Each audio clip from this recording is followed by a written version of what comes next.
다 쓰셨고요. 자, 바로 이어서 이준석 후보 주도권 토론 시작하세요. 예, 이재명 후보님 여쭤보고 싶은 게요. 간병비 관련해 가지고 결국 보장성을 높여야 된다라는 정책을 내셨는데 이 간병비 되게 중요합니다. 그런데 이게 금액으로 따지면 한 연간 15조 정도까지 이제 될 수 있다고 합니다. 근데 지금 건강보험료가 97조 정도 재정이고요.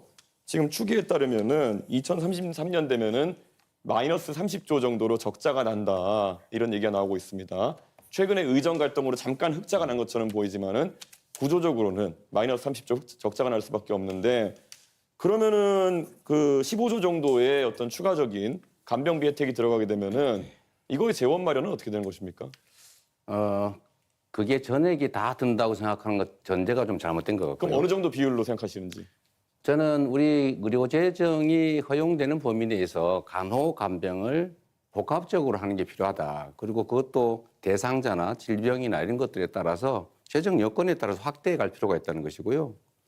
특히 요양병원도 이런 간병 지원을 좀 해야 되겠다고 해서 정부도 지금 시범 사업을 하고 있는데 그런 식으로 조금씩 늘려가면 됩니다. 그러니까 이재명 후보 말씀은 허용되는 범위 내에서 하겠다는데 제가 아까 제시해드린 것이 마이너스 30조 정도의 상황이다. 그런데 마이너스 30조에 허용되는 부분이 뭡니까? 그래서 제가 질문드리고 싶은 것이 이런 당연히 복지라는 것은 국민들이 필요로 하는 것들이 있겠지만은 우선순위를 둬야 되는 것이고 혹시 그럼 지금 건강보험료 나가는 것 중에서 방만하게 운영된다고 생각하는 혹시 지적할 만한 부분이 있으신지 그게 없다면은 그냥 건강보험료를 지금 한 100조에서 16조 정도 늘려야 된다는 얘기가 나오는 거 아니겠습니까? 그러면은 각자 내는 비용이 한 16조 늘어난다는 거 아니겠습니까? 자, 대답해도 될까요? 예, 대답해 주십시오.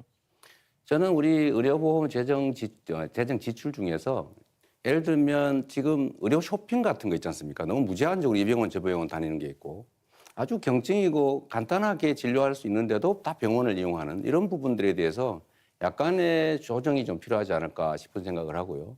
사실 그 부분 지출이 너무 많기 때문에 그 부분에 대한 통제들을 좀 하면 상당 정도의 재정 절감이 가능하지 않을까 그렇게 생각합니다. 그렇게 해서 보통 줄일 수 있는 게 2조 원 정도, 3조 원 정도로 얘기합니다. 의료 쇼핑이라 얘기하시는 거는 365일 중에 366번 이상 외래 진료를 가는 분들이든지 이런 분들을 말씀하시는 것 같고 그분들은 이미 제도가 개정되어서 자부담률이 90%까지 올라가는 상황입니다. 그러니까 그런 거 말고 현실적인 재정 대책이 있으십니까? 그게 제일 크다고 생각해요. 2, 3조 규모라니까요. 그거라도 크지 않습니까? 15조 하신다면서요, 방금 전에. 내가 언제 15조 한다고 그랬어요? 본인이 그렇게 주장하시죠. 간병비 몇 프로까지 그럼 지원하실 예정입니까? 자, 이준석 후보의 특성이 그런 것인 것 같은데 상대가 하지도 않은 말을 한 걸로 전제를 해가지고 15조는 본인이 주장한 거죠. 저는 그중에 일부를 절감하고 필요한 범위 내에서 가능한 범위 내에서 하겠다고 말씀드렸는데 15조를 어떻게 마련하겠냐 이렇게 말하면 안 되는 거죠. 그러면 마이너스 30조인데 잠깐만요. 어디가 여유라는 것이 한번 시간- 설명해 주셔야죠. 예. 그럼 다시 30조 쓸까요? 아니요. 제가 보충하는 겁니다, 이거는. 이 규칙을 좀 지키시는 게 중요하잖아요. 가능하면. 얘기하십시오. 그 시간이 끝나버렸네. 네, 계속 말씀하시면 됩니다. 네. 네. 네. 이 정치적 입장이 다른 사람들끼리의 대화는 양보하고 조정하고 타협을 하는 과정인데 상대가 하는 말들을 왜곡하거나 특정 부분을 빼가지고 짜집기를 하거나 이렇게 해버리면 그거는 대화를 하는 게 아니라 사실 시비를 건다고 하죠.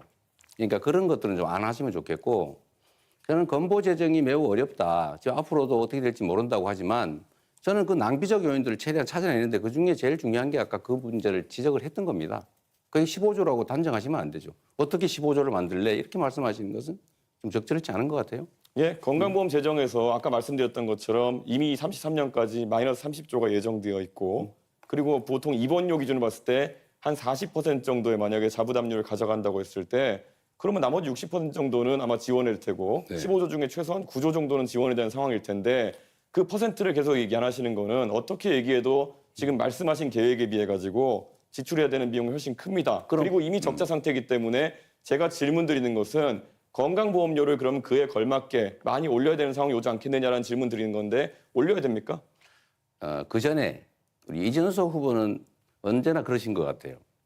뭐 문제 지적을 예를 들면 과잉되게 아니면 왜곡되게 지적을 막 하는데 본인이 생각하는 대안은 뭔지 먼저 한번 말씀해 보시죠. 예를 들면 어떻게 하면 의료비를 절감할 수 있고 의료 건강보험료는 안 올리는 게 바람직하지만 필요할 때는 올리는 제 경우도 질문인데 있겠죠. 제 주도권 아니, 이제 질문인데 왜? 말씀- 자, 이준석 후보 1분 41초 남았는데 한 후보에게만 아니, 질문하셨던 점 근데 다시 제 한번 말- 말씀드립니다. 말씀드릴 왜? 때 시간 정해진 건 좀 지켜주시는 게 좋지 않아요? 아니, 좀 사회자 개입하지 않았습니까? 아니 30초가 남았잖아요. 네. 저한테 질문을 역으로 하시면 안 되는 겁니다. 원래 룰상.